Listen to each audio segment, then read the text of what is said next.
Hello everyone, welcome to Education Academy. Good morning to all of you.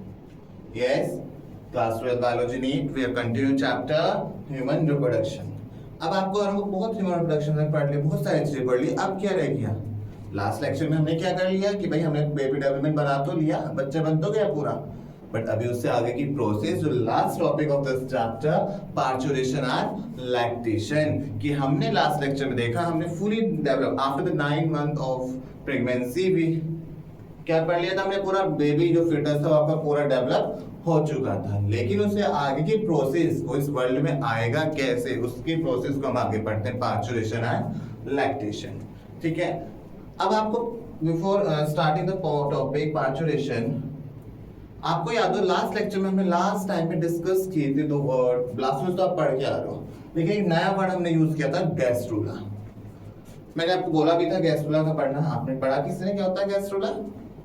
ठीक है, एक बार blastocyst और gastrula देख लेते हैं. देखो अगर ब्लास्टोसिस की बात करें, you know very well, early stage of embryo, इसे हम क्या बोलते हैं, अर्ली स्टेज ऑफ एम्ब्रियो. इसे हम क्या कह सकते हैं गैस्ट्रुला को, फॉर्म्ड आफ्टर ब्लास्टोसिस्ट, फॉर्म्ड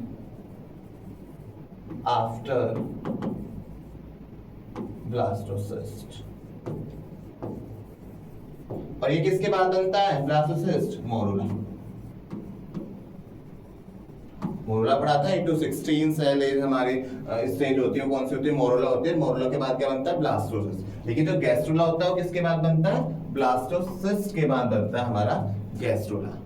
अब आपको formation of blastocyst, one more thing, आपने कहीं आपके ब्लास्टोसिस्ट, आपने ब्लास्टुला भी सुना होगा. जनरल हम इस स्टेज को ब्लास्टुला बोलते हैं, लेकिन इन ह्यूमन केस हम इसे ब्लास्टोसिस्ट बोलते हैं. तो ब्लास्टोसिस्ट और ब्लास्टुला की बात है, ब्लास्टुला.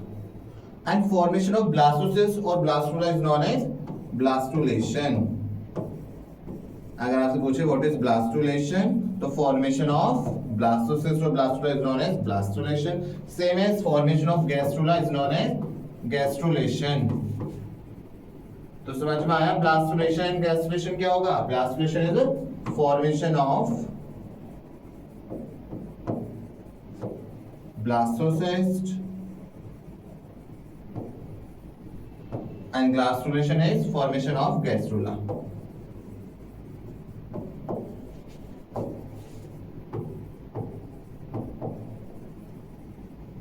ठीक है, क्लियर. अब आपने देखा होगा जब ब्लास्टोसिस्ट के स्टेज से, दोबारा देख लो डायग्राम, कितनी बार देख चुके हम इस डायग्राम को. ट्रोफोब्लास्ट थी और यहाँ पे क्या था हमारे inner cell mass, inner cell mass. तो जो ये सेल थी वो कैसी थी हमारी, अनडिफरेंशिएटेड थी, अनडिफरेंशिएटेड. अनडिफरेंशिएटेड डिफरेंशिएटेड में आपने पढ़ा होगा, जो आपने सेल डिफरेंशिएशन पढ़ते हैं. अनडिफरेंशिएटेड वो भी वो सेल्स डिफरेंशिएट नहीं है कि ये सेल्स आपके आगे चल के क्या बनाएगी, ये सेल क्या बनाएगी, यहां तक नहीं है. तो कहते हैं ब्लास्टोसिस्ट में क्या होती है हमारी, अनडिफरेंशिएटेड सेल्स होती है, while whereas in gastrula there is differentiated cells. और डिफरेंशिएटेड सेल्स आपको याद हो हमने पढ़ा था लास्ट टाइम एम्ब्रियो जब हमने पढ़ा, उसमें डिफरेंशिएटेड सेल्स कितने 3 जर्म लेयर के बारे में पढ़ा था हमने. तो 3 जर्म लेयर किससे बनी, डिफरेंशिएटेड हुई ना गैस्ट्रुला में, 3 आपकी डिफरेंशिएटेड सेल हुई जो कि 3 जर्म लेयर. और ये 3 जर्म लेयर कौन सी थी, एक्टोडर्म, मेसोडर्म एंड एंडोडर्म. और आपको याद हो ये तीनों ही लेयर मिलके क्या बनाई थी, पूरा बॉडी डेवलपमेंट हो रहा था आपका, पूरा बॉडी का डेवलपमेंट था. फिर ये हमने फर्दर पढ़ा था एक्टोडर्म ने क्या बनाया, कौन कौन से ऑर्गन बनाए, मेसोडर्म ने क्या बनाया और आपकी एंडोडर्म ने क्या बनाया. तो इतनी सी बात समझ में आई. ब्लास्टुला और गैस्ट्रुला में समझ में आया डिफरेंस क्या होता है आपका, ब्लास्टुलेशन क्या होता है, गैस्ट्रुलेशन क्या होता है. इसके अंदर हमारी अनडिफरेंशिएटेड सेल्स होती है, इसके अंदर हमारे डिफरेंशिएटेड सेल्स होती है. क्यों डिफरेंशिएटेड, मतलब सेल्स डिफरेंशिएट होते हैं कि ये सेल्स आपके आगे चल के सपोज हार्ट बनाएंगी या आपके आगे स्किन बना रही है, तो यहाँ पे क्या होता है सेल्स डिफरेंशिएटेड होती है. लेकिन ब्लास्टोसिस्ट में ऐसा नहीं होता, वो इनर सेल मास की फॉर्म में रहते हैं. ठीक है, नोट डाउन कीजिए इसे प्लीज.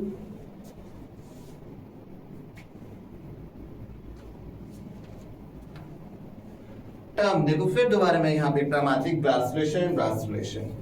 आपको ब्लास्टुलेशन से समझना चाहिए कि किसकी फॉर्मेशन हो रही है, ब्लास्टुला या ब्लास्टोसिस्ट की हो रही है, और गैस्ट्रुलेशन गैस्ट्रुला की फॉर्मेशन हो रही है। ठीक है, चलते हैं अपने टॉपिक पे आज के। तो हमारा टॉपिक क्या है, पार्चुरेशन। पार्चुरेशन को हम क्या बोलते हैं, अब देखो हमारा 9 मंथ के बाद हमारा फुली डेवलप हो चुका, अब बच्चे बाहर आना, वर्ल्ड में जो आता है वो क्या होता है, पार्चुरेशन। जैसे बोलते हैं delivery of the baby, delivery of the fetus is known as parturition। ठीक है, हमने बहुत जितना कहने में इजी है कि ठीक है पार्चुरेशन डिलीवरी बच्चे बाहर आना, ऐसा होता नहीं है, उसके पीछे बहुत पूरा मैकेनिज्म होता है, बहुत पूरी कहानी होती है। अब वो मैकेनिज्म कौन से किस पे डिपेंड होता है, हमारा पार्चुरेशन कौन से मैकेनिज्म होता है, वो होता है हमारा न्यूरो एंडोक्राइन मैकेनिज्म। अब आपको नाम से समझ में आ रहा होगा, न्यूरो एंडोक्राइन है, इसमें न्यूरल सिग्नल रोल प्ले करेंगे आपके, न्यूरल सिग्नल प्लस एंडोक्राइन क्या सिग्नल करती है, हार्मोन। ठीक है, तो पार्चुरेशन किस पे डिपेंड होगी, न्यूरो सिग्नल्स प्लस आपके हार्मोन पे, हार्मोनल लेवल पे डिपेंड होगी कि आपका हार्मोन बढ़ रहा है घट रहा है, तो क्या हो रहा है आपका पार्चुरेशन। इतनी बात समझ रहे हैं आप। अब होता क्या है, ध्यान से देखें, स्ट्रेस अभी हमारा क्या बन गया था, फुली डेवलप्ड fetus बन चुका है। तो जो फुली डेवलप्ड fetus होता है और मदर के अंदर क्या होता है, स्ट्रेस,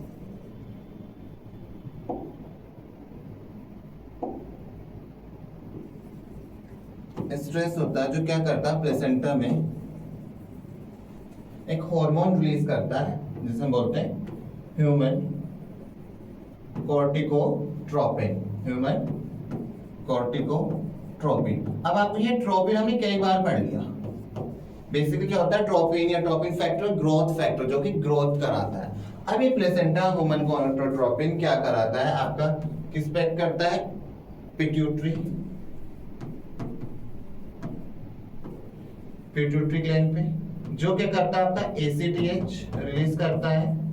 ACTH क्या करता है, आपके कोर्टेक्स, यहाँ पे कोर्टिको आया है, कोर्टिको बढ़ाया, यहाँ पे कोर्टेक्स, तो ये आपकी जो एडेनल कोर्टेक्स है वहां पे जाके एक्ट करता है आपका ह्यूमन कॉर्टेक्स। और हम और कैसे समझ सकते हैं,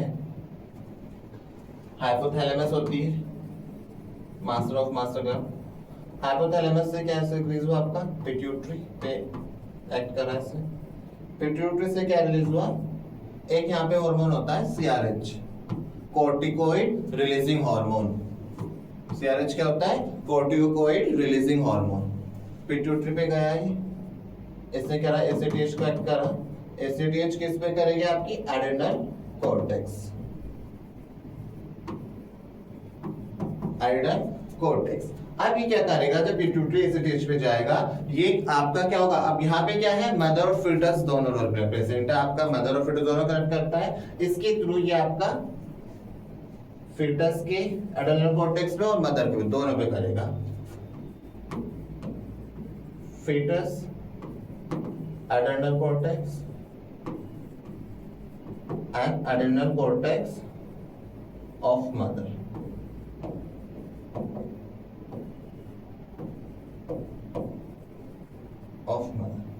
अभी करेगा क्या, अगर हम फीटस की बात करें तो फीटस में क्या करता है, कोर्टिसोल, ये कोर्टिकोइड करेगा, कोर्टिकोइड पे सिक्रीशन करेगा, जो करेगा आपका कोर्टिसोल।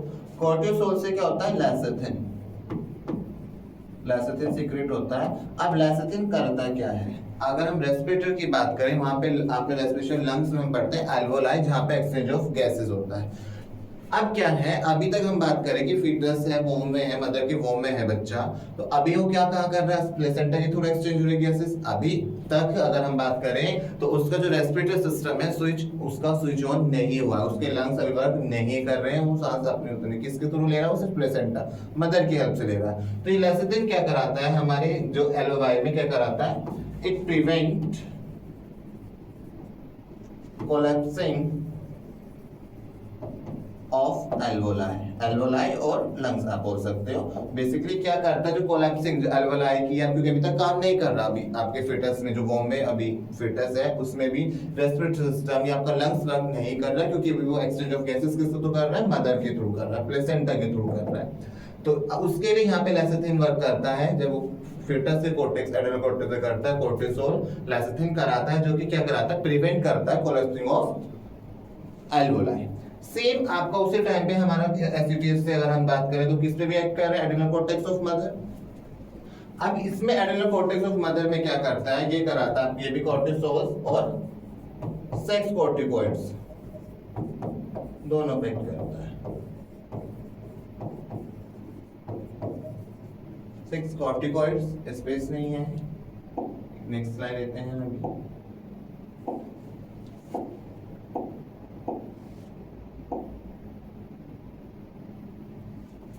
देखो यहाँ पे देखोगे क्या हुआ, एड्रिनल कॉर्टेक्स ऑफ मदर, इसे करें सेक्स कॉर्टिकोकॉइड। सेक्स कॉर्टिकोकॉइड से ये क्या करता है आपका एस्ट्रोजन, क्या करता है आपका एस्ट्रोजन। अब एस्ट्रोजन क्या कराता है, ये करता है ऑक्सीटोसिन को रिलीज, और ऑक्सीटोसिन रिसेप्टर कहाँ बनते हैं आपके मायोमेट्रियम पे, जो ऑक्सीटोसिन रिसेप्टर कहाँ बनते हैं, मायोमेट्रियम में। और मायोमेट्रियम क्या होती है, membrane of layer of uterus, ठीक है। रिसेप्टर फॉर्म बनते हैं हमारे मायोमेट्रियम में। अब ये ऑक्सीटोसिन कराता क्या है, muscle contraction, it increase muscle contraction. आपको स्टार्ट परसों अगर मैं लास्ट लेक्चर में मैंने आपको बताया था कि मसल कॉन्ट्रैक्शन होता है सर्विक्स में, वेजाइना में मसल कॉन्ट्रैक्शन होते हैं जिसके थ्रू आपकी डिलीवरी होती है, प्रोसेस बच्चा आपका बाहर आता है। ऑक्सीटोसिन, और उसमें हार्मोन रोल प्ले कौन करता है, तो आपका कौन सा हार्मोन होता है, ऑक्सीटोसिन होता है। अब ऑक्सीटोसिन क्या कराता है, मसल। अब क्या होता है इसमें, एक और होता है कि फिटस जब मूव करता है, फिटस मूव करता है उस टाइम एंड मदर प्लेसेंटा क्या रोल प्ले करते हैं। जैसे आपका फिटस मूव होना स्टार्ट होता है, मदर प्लेसेंटा आपका हार्मोन पहुंचाता है, एडेनोकोर्टेक्स में सेक्स कोर्टिको हार्मोन गया, उसने एस्ट्रोजन करा, ऑक्सीटोसिन रिलीज हुआ।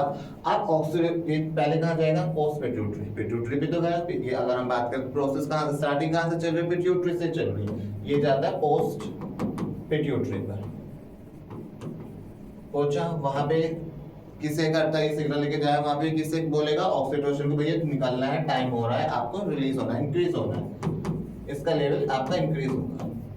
ये भाई साहब अपना लेवल बढ़ाएंगे, जब जैसे जैसे ऑक्सीटोसिन इंक्रीज होगा वैसे वैसे आपका मसल कॉन्ट्रैक्शन बढ़ता जाएगा। जितना ज्यादा ऑक्सीजन होगा उतने ही ज्यादा आपकी विग्रस कॉन्ट्रैक्शन होने लग जाता है। जैसे ही विग्रस कॉन्ट्रैक्शन होंगे आपकी डिलीवरी होता है, बच्चे की डिलीवरी हो जाती है, मसल कॉन्ट्रैक्शन।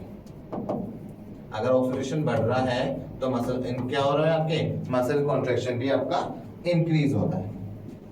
आई थी बात समझ में आपको, ठीक है।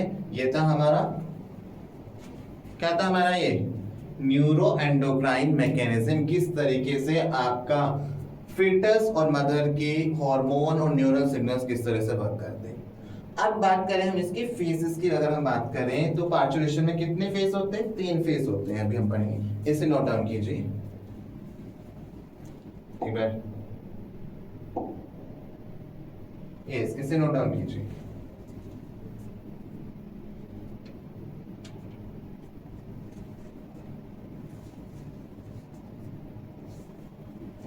ठीक है, हम बात कर रहे हैं फेज। अब पार्चुरेशन 3 फेज में होता है, phases of parturition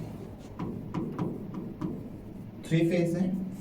नंबर 1 होता है हमारा, ये स्टेज फर्स्ट जिसे हम बोलते हैं phase of dilation,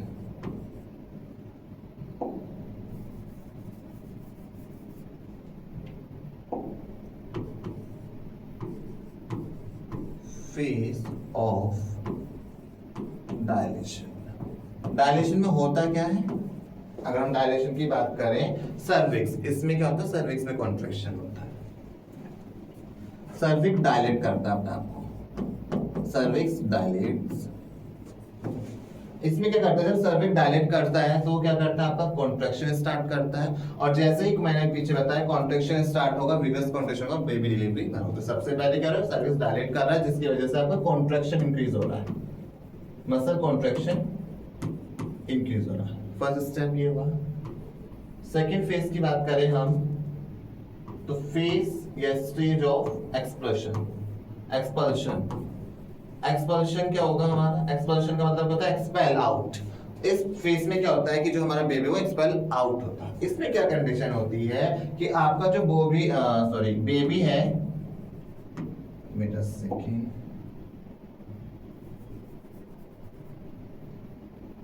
second phase में क्या होगा, जब एक्सपल्शन होगा, हमारा एक्सपेल होगा, उस टाइम आपका जो बेबी है या फीटस है मूव, किधर मूव करेगा वो, टू द सर्विक्स और वेजाइना, मूव्स आउट करेगा।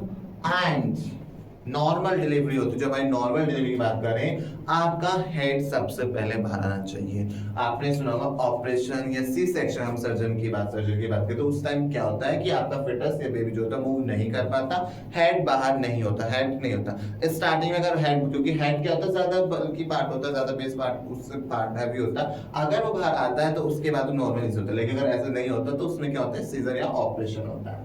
बॉडी मूव्स आउट एंड क्या कह सकते हैं, head come first, head comes first, तो हेड आपका पहले आना चाहिए, ठीक है। थर्ड फेज, जिस फेज का हम और क्या कहते हैं, phase of decidua, phase of decidua. अब डेसिडुआ पीछे पड़ा था प्लेसेंटा, जब हमारा क्या बन रहा था, एंडोमेट्रियम, इसमें कन्वर्ट टू डेसिडुआ। अब होता क्या है, बेबी से आपने देखा कि भाई बेबी से और मदर से कनेक्ट क्या है, प्लेसेंटा, प्लेसेंटा भी तो है। इस फेज में क्या होगा, placenta comes out, placenta comes outside. जब प्लेसेंटा बाहर आता है तो आपको याद है स्टार्टिंग में एम्ब्रियो और प्लेसेंटा को भी एक चीज कनेक्ट कर रही थी, उसे हम क्या बोलते हैं, अम्बिलिकल कॉर्ड। तो यहाँ पे क्या होता है, अम्बिलिकल कॉर्ड को कट किया जाता है।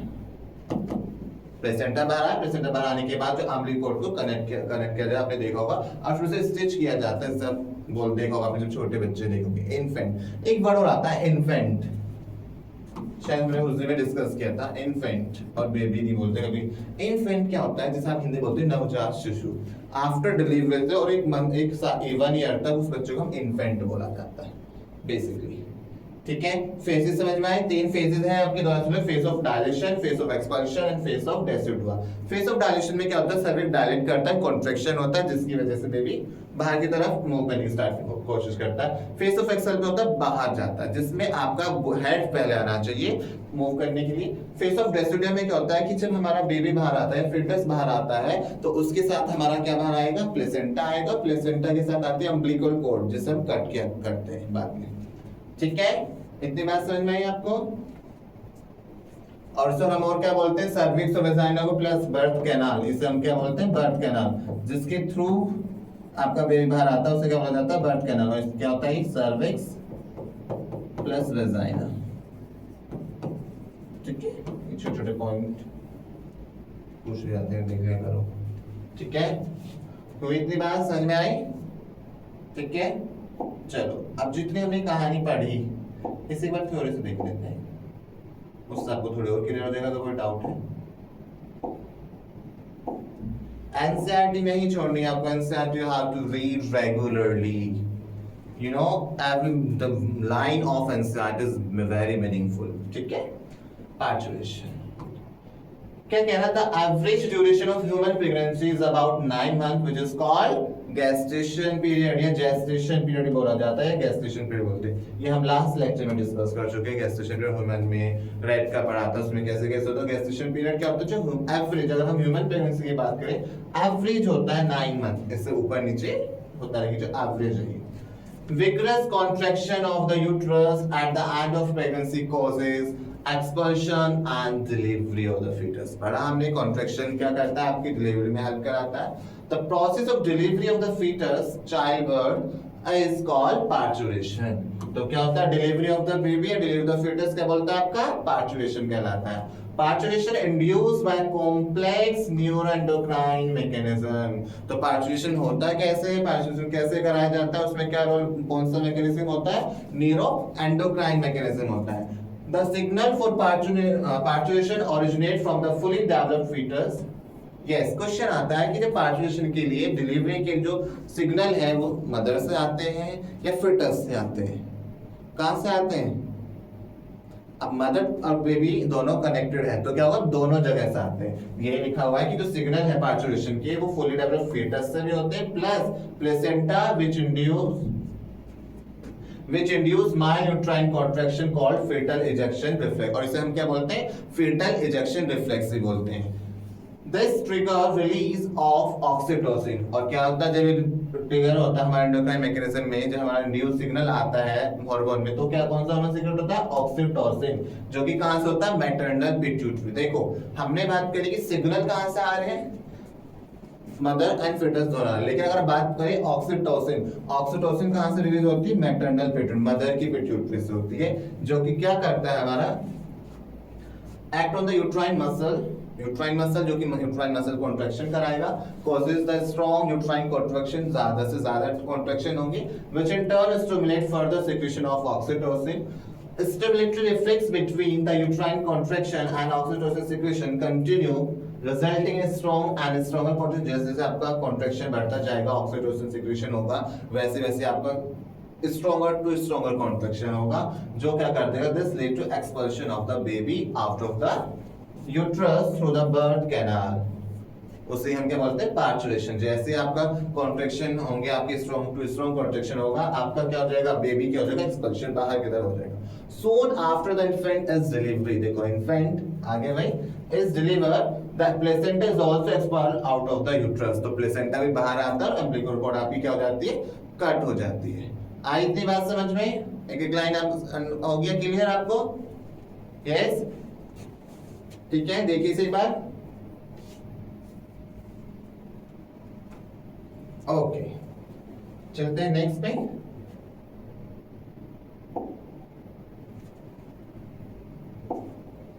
यस, क्वेश्चन, एक क्वेश्चन करते हैं पहले। Signal for parturition originate from, जो पीछे पढ़ा, signals for parturition originate from, जो पार्चुरेशन के लिए सिग्नल कहां से आते हैं? यस, ऑप्शन देखिए एक बार और आंसर बताइए क्या होगा।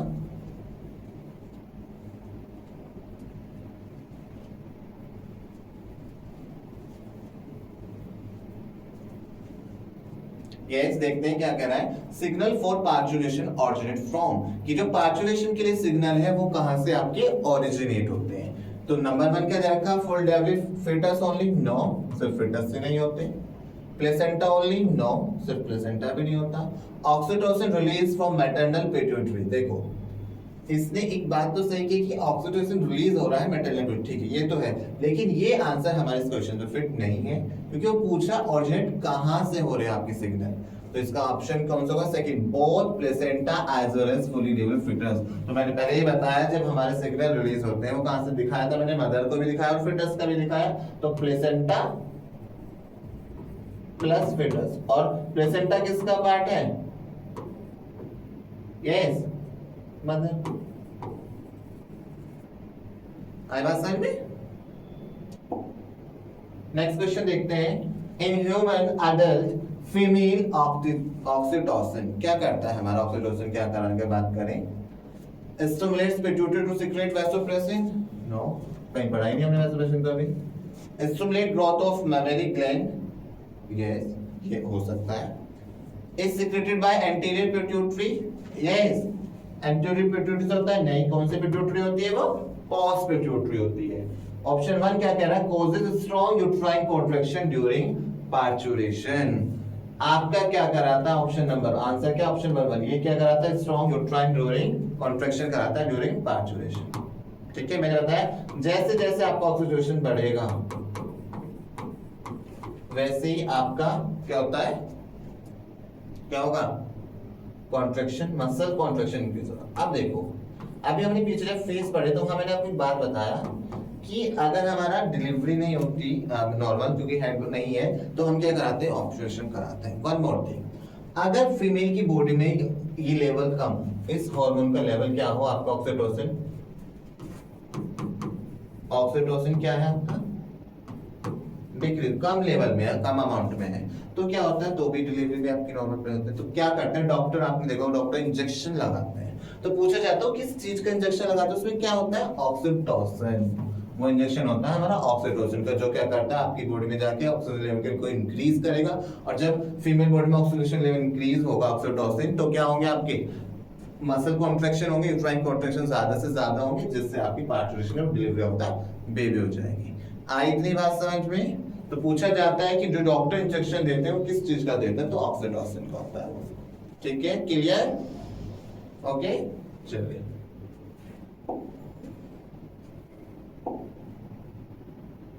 Okay, next the topic, the last topic of this lactation. अब ठीक है, हमने बात किया, अभी तो हमने पहले पढ़ा कि भाई बच्चा 9 मंथ डेवलप हो गया, अब उसे बाहर आना है। अब बच्चा बाहर आ रहा है, आ गया बाहर, अब छोटा सा बेबी है, अब वो खाने पीने तो लग नहीं जाएगा साथ में, कि उसे चावल दे रहे हो आप, आलू दे रहे हो, कुछ भी खा लेगा, नहीं, उसे फीडिंग कराते हैं। मैंने स्टार्टिंग में आपको बताया कि मेंस्ट्रुअल साइकिल जो हमारी क्या होती है प्राइमेट्स एनिमल्स में होती है, वो क्या, उसमें क्या होते हैं मैमल्स की अगर हम बात करें होती है कि वो क्या, उनके पास क्या होती है, मेमोरी ग्लैंड होती है, जो जो किससे हेल्प कराते हैं, अपनी बेबी, अपने यंग वंस को नरिश करने में हेल्प करती है। अब उस मेमोरी ग्लैंड की अगर हम बात करें, ह्यूमंस में मेल और फीमेल दोनों में मेमोरी ग्लैंड होती है, लेकिन मेमोरी ग्लैंड आपका क्या होता है, इन फीमेल्स की अगर हम बात करें, सिर्फ developed only in females, not males. Males में कैसी होती है, rudimentary, rudimentary which are not in use, rudimentary organ पढ़ेंगे जो यूज नहीं होते। इन मेल्स में कैसी होती है आपकी, रूडिमेंट्री होती है। ठीक है, आई वाज। अब मेमोरी ग्लैंड होती क्या है, मेमोरी ग्लैंड बताएं हम, ग्लैंडुलर होती है, ग्लैंडुलर डक्ट होती है, जो क्या करती है, सिक्रीशन करते हैं किसका, मिल्क, मिल्क सिक्रीशन करती है at the end of pregnancy. अब ये मिल्क सिक्रीशन करते हैं, जिसपे आप क्या करते हो, जो यंग इन्फेंट है वो क्या करता है, फीड करता है मदर, इसलिए बोला जाता है मदर को इन्फेंट किया जाता है, फीडिंग किस पे करता है, वो माँ का दूध पीता है जैसा बोलते हैं। ठीक है, आई थी बात। लेकिन अब हमने जैसे पार्चुरेशन में बात करी, वहां पे एक न्यूरो मैकेनिज्म होता है, सेम हियर, यहाँ पे न्यूरॉन से हार्मोन्स रोल प्ले करते हैं, किस तरीके से वो वर्क करता है वो देखेंगे अभी इतना समझ में आया कि डेवलप किस में होगी, फीमेल्स में होगी। और कौन कराता आपको याद हो, जब मैं लास्ट लेक्चर पढ़ा था मैंने वहां पे बताए थे प्रोजेस्टेरोन, जब हमने पढ़े थे प्लेसेंटा में हार्मोन थे, उस टाइम एस्ट्रोजन प्रोजेस्टेरोन क्या कराते हैं, डेवलपमेंट। तो मेमोरी ग्लैंड की बात, कौन डेवलप कराता है आपका, एस्ट्रोजन करा रहा था ड्यूरिंग प्रेगनेंसी। आपका जो एस्ट्रोजन है वो क्या रोल प्ले कर रहा था, डेवलपमेंट ऑफ मेमोरी ग्लैंड ही करा रहा था आपका। ठीक है,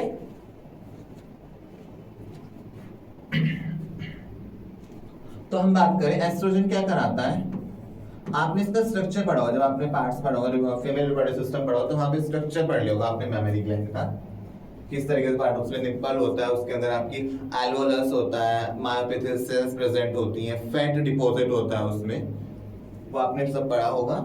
एस्ट्रोजन की अगर हम बात करें तो एस्ट्रोजन क्या करा रहा है, डेवलपमेंट ऑफ डक्ट। अब इसके अंदर मेमोरी ग्लैंड की क्या ग्लैंडुलर होती है, डक्ट होती है, इसे हम क्या कहते हैं, मेमोरी ग्लैंड कैसी होती है, ग्लैंडुलर। ग्लैंडुलर डक्ट का मतलब होता है जो सिक्रीट करते हैं आपके। ठीक है, आप क्या कराते हैं, डेवलपमेंट ऑफ एस्ट्रोजन कराता क्या है, मेमोरी ग्लैंड के अंदर डक्ट का डेवलपमेंट कराता है। नेक्स्ट प्रोजेस्टेरोन की बात करें हम, प्रोजेस्टेरोन भी डेवलपमेंट में हेल्प करता है मेमोरी की। मेमोरी ग्लैंड में किस चीज का डेवलपमेंट कराता है, डेवलपमेंट ऑफ एल्वोलस, एल्वोलस जो हमारा पार्ट था, स्ट्रक्चर हमने पढ़ा था, उसमें डेवलपमेंट ऑफ एल्वोलस कराता। एक और हार्मोन आता है इसमें, ह्यूमन कोरियोनिक सोमैटोमेमोट्रोपिन। देखो फिर यहाँ पे ट्रोपिन, ट्रोपिन जहाँ पे भी आता है क्या होता है, ट्रोपिक फैक्टर जो कि क्या कराता है, ग्रोथ कराता है। तो एक हार्मोन हमने नया हार्मोन जो यहाँ पे पढ़ना है वो कौन सा होता है, ह्यूमन कोरियोनिक सोमैटोमेमोट्रोपिन हार्मोन होता है। अब ये सोमेटोट्रोपिन हार्मोन करता क्या है आपका, development of mammary gland during pregnancy. Estrogen तो अगर ड्यूरिंग प्यूबर्टी में बात करें, प्यूबर्टी में एस्ट्रोजन आपका डेवलपमेंट कराता है, लेकिन ड्यूरिंग प्रेगनेंसी में आपका ह्यूमन कोरियोनिक जो हमारा सोमेटोमेमोट्रोपिन है ये डेवलपमेंट कराता है during pregnancy. Development of mammary gland during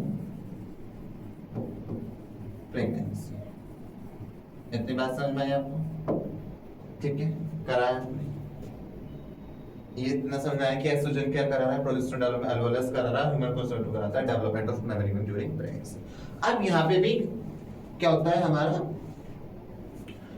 neural mechanism role play करता है कि अब मिल्क आता कैसे बाहर। अब उस पर भी हम बात करें तो यहाँ पे एक हार्मोन पढ़ना है, प्रोलैक्टिन। मिल्क में क्या बोलते हैं, जो मिल्क प्रोड्यूसिंग कराता है, सेक्रेशन का मिल्क सेक्रेशन कराता है, वो क्या होता है, प्रोलैक्टिन। पीछे भी पढ़ाता है, रिलैक्सिन हार्मोन पढ़ाता, तो मैंने वहाँ पे एक प्रोलैक्टिन बताया था जो कि मिल्क प्रोड्यूसिंग हार्मोन बोला था मैंने आपको।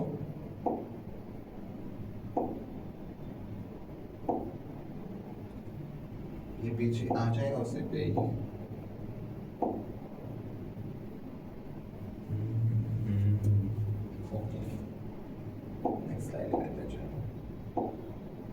ठीक है, अब क्या कराता है, एंटीरियर पिट्यूटरी क्या कराती है आपकी,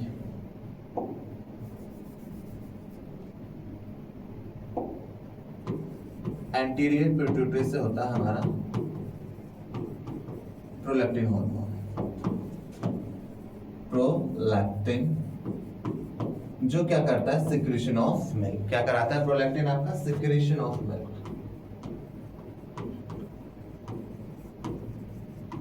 यहाँ पे भी आपका क्या करता है, ऑक्सीटोसिन रोल प्ले करता है। यहाँ पे ऑक्सीटोसिन क्या करता है आपका,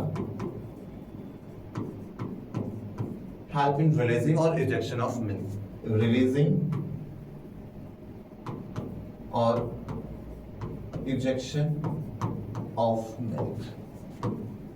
सिक्रीशन कौन करा रहा है आपका, प्रोलैक्टिन होता है। ऑक्सीटोसिन क्या करता है, इजेक्शन ऑफ मिल्क। तो मिल्क ऑफ इजेक्शन में जो हम करते हैं उसमें एक न्यूरल मैकेनिज्म काम चलता है। उसमें क्या होता है, sucking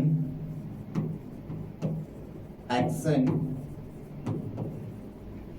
of infant on nipple। आपने जब इससे पढ़ा होगा निप्पल की, तो अब क्या करता है, जो आपका जब बच्चा इन्फेंट निप्पल पे सकिंग ट्राई करता है तो क्या होता है, उस टाइम न्यूरल सिग्नल आता है, न्यूरल सिग्नल आ जाता है हमारा पोस्टीरियर पिट्यूटरी पे जाता है, पोस्टीरियर पिट्यूटरी पे जाता है। अभी पोस्टीरियर पिट्यूटरी से क्या होता है हमारा, ऑक्सीटोसिन अभी मैंने बताया ऑक्सीटोसिन क्या करता है हमारा, देखो ऑक्सीटोसिन क्या कर रहा था पीछे, कॉन्ट्रैक्शन। बेसिकली क्या कराता है, कॉन्ट्रैक्शन। तो यहाँ पे भी ऑक्सीटोसिन क्या करेगा, हेल्प तो कर रहा है, रिलीजिंग इंजेक्शन ऑफ मिल्क। कैसे कराता है, कॉन्ट्रैक्शन करेगा। अब यहाँ ही कॉन्ट्रैक्शन करेगा कहाँ, बात करें तो आपने जब हमने स्ट्रक्चर पढ़ा होगा एल्वेओलस के, जहाँ पे फेटस, तो वहां पे एल्वेओलस के चारों तरफ कुछ सेल्स प्रेजेंट होती हैं आपकी, मायो एपिथेलियल सेल्स, मायो एपिथेलियल सेल्स प्रेजेंट होती है। तो ये ऑक्सीटोसिन कॉन्ट्रैक्शन कहाँ कराएगा आपका, मायो एपिथेलियल सेल्स में कॉन्ट्रैक्शन कराएगा। क्या कराएगा, मायो एपिथेलियल सेल्स में कॉन्ट्रैक्शन। जैसे इसमें कॉन्ट्रैक्शन होगा, एक जब भी कॉन्ट्रैक्शन होगा तो ये क्या कराएगा, लेट डाउन ऑफ मिल्क बाहर की तरफ आएगा। ठीक है, दोबारा सुन लीजिए, हमने बोला कि भाई प्रोलैक्टिन हार्मोन हमारा सिक्रीशन ऑफ मिल्क कराता है, ऑक्सीटोसिन रिलीजिंग और इजेक्शन में हेल्प करा रहा है। जब सकिंग एक्शन जब निप्पल पे जब इन्फेंट करता है तो वहां से फिर एक न्यूरल सिग्नल जाता है आपकी पोस्ट पिट्यूटरी पे, जहां से होता है ऑक्सीटोसिन रिलीज। ऑक्सीटोसिन क्या करा रहा है, कॉन्ट्रैक्शन कराता है। कॉन्ट्रैक्शन कराने के बाद, कॉन्ट्रैक्शन किस में करा रहा है, ये मायो एपिथेलियल सेल्स, मायो एपिथेलियल कॉन्ट्रैक्ट होती हैं। जब वो कॉन्ट्रैक्ट होती हैं तो जो एल्वेओलस में मिल्क है वो लेट डाउन ऑफ मिल्क होता है, मिल्क बाहर की तरफ आता है जिससे बच्चा फीड करता है। ये अभी हमने पढ़ा मैकेनिज्म, लैक्टेशन में किस तरीके से वो मैकेनिज्म हो रहा है। एक बार इसे देख लीजिए अच्छे से।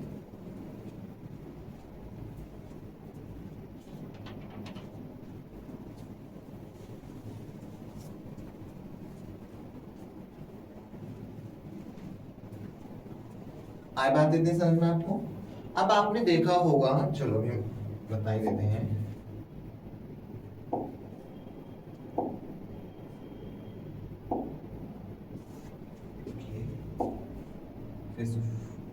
Oh yes, this and this, okay।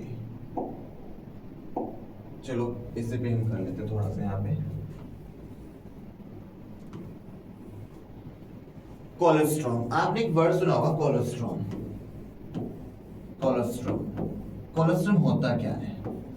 Colostrum होता है हमारा फर्स्ट मिल्क आफ्टर प्रेगनेंसी। जो सबसे पहला मिल्क होता है उसे बोला जाता है कोलेस्ट्रॉम।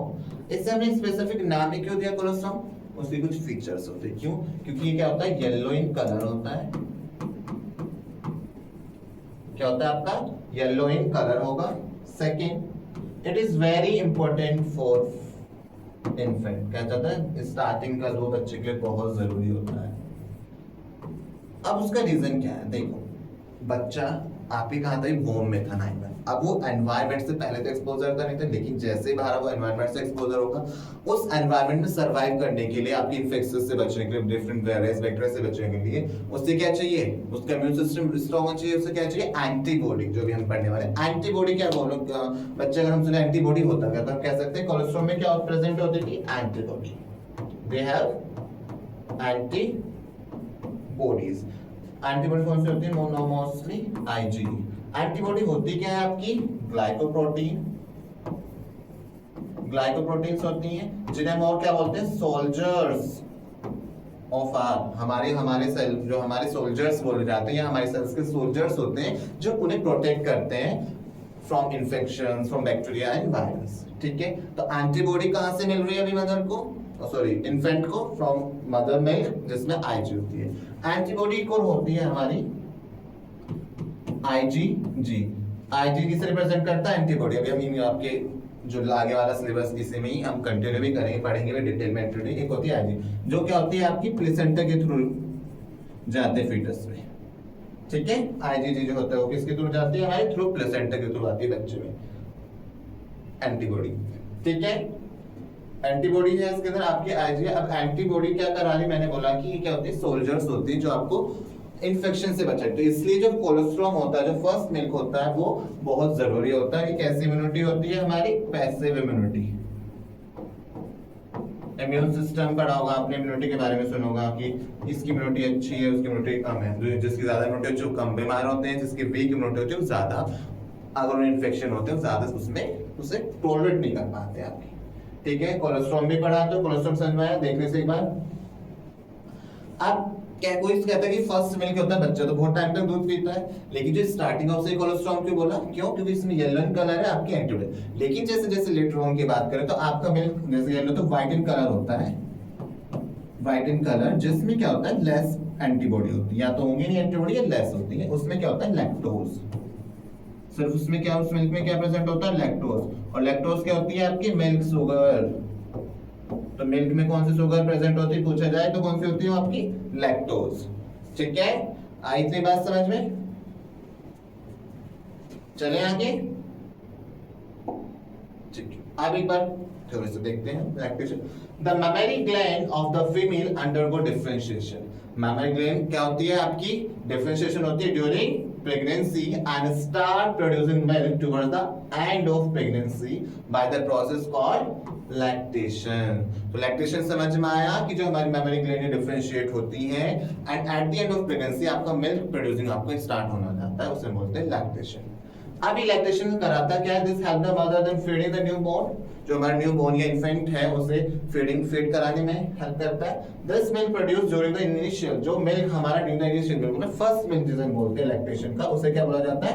कोलेस्ट्रॉल बोलता है। क्यों? देखो उसमें सेवरल एंटीबॉडी होती हैं जो क्या करता है? एसेंशियल होती है for the resistance for the new babies, baby की सर्वाइवल के लिए। ठीक है, breast feeding during the initial stage of infant growth is recommended by doctors for bringing up a healthy baby। इसलिए by डॉक्टर से भी आपका कंसर्न किया जाता है, वो भी डॉक्टर आपको रिकमेंड करते हैं कि बच्चे को ब्रेस्ट फीडिंग बहुत जरूरी है for the survival, to survive in this environment. क्योंकि अभी अभी एक्सपोजर हुआ है, पहले नहीं था, पहले तो बॉम्ब में था, मदर के अंदर ही था, उस एनवायरनमेंट का कोई नहीं था मतलब। ठीक है, देखिए इसे एक बार। नेक्स्ट है जो क्वेश्चन था हमारा यहाँ पे, the milk produce during the initial few days, जो मिल्क प्रोड्यूस हो रहा है हमारा during the initial few days, जो कि हमने पढ़ा lactation, is called colostrum.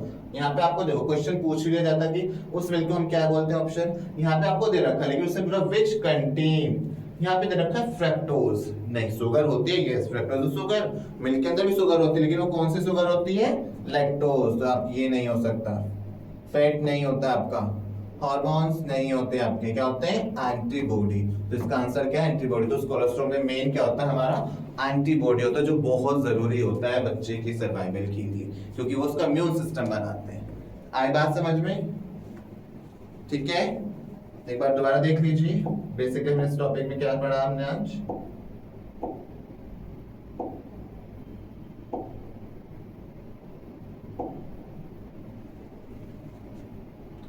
Blastula पढ़ा हमने, ब्लास्टुला और गैस्ट्रो में डेफिनेशन पढ़ा, उनका कैसे मैकेनिज्म हुआ।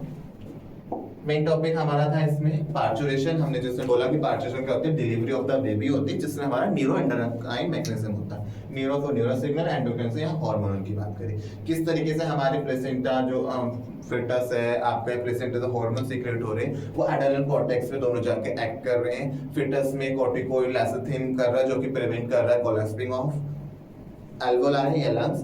एड्रेनल कॉर्टेक्स अगर मदर की बात करें तो क्या कर रहा है, हमारा एस्ट्रोजन सीक्रेट करता है, जिससे ऑक्सीटोसिन रिलीज होता है, जिससे ऑक्सीटोसिन रिलीज होता है वो क्या कराता है, आपका uterine contraction, uterine muscle contraction कराता है, और जितना ज्यादा ऑक्सीटोसिन इंक्रीज होगा आपका कॉन्ट्रैक्शन भी उतना ज्यादा बढ़ता जाएगा और आपकी डिलीवरी कराने में हेल्प करेगा। ठीक है, नेक्स्ट पढ़ा हमने इसमें लैक्टेशन, जो कि हमारा मिल्क प्रोड्यूसिंग प्रोसेस वाला था, जिसमें बच्चे को हमें कोलेस्ट्रॉल पढ़ा, जो कि बच्चे के लिए बहुत जरूरी होता है। ठीक है, आई बात समझ में? यस, ये हमारा क्या था, last topic of this chapter. Now with this and we complete this chapter, human reproduction. Please go through NCERT and read each and every line, go through the NCERT questions and MCQs, whatever you have related with this, and if you have any doubt you can ask in comment section. Yes, okay, please पढ़ते रहिए, read करते रहिए। यहाँ class को ध्यान से अच्छे देखिए, एक दो बार क्लास देखिए, एक बार रीड करें, NCERT आपका कंसेप्ट क्लियर होगा। मेन पर्पस है आपका कंसेप्ट क्लियर होना। अगर आपका कंसेप्ट क्लियर है, you have to opt, you have to do any question. ठीक है, ओके, डन फॉर टुडे। कल मिलेंगे फिर विद दिस न्यू टॉपिक। ये कुछ क्वेश्चंस, अब व्हाटएवर हम देखते हैं, कुछ क्वेश्चंस अगर ऐसे कराने हैं with the new chapters. Okay, done.